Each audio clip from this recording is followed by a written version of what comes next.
Hello everyone, welcome back to the channel. On today's video, I'm going to show to you a tutorial on how you can mirror your video in Capcut.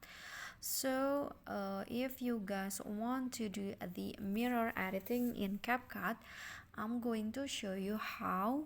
So I'm going to add a new video, and then what you need to do is you can just click on the video until it will show the toolbar at the bottom. So just click on the video and then swipe until you find the edit option, this one right here, and then you'll find the mirror option.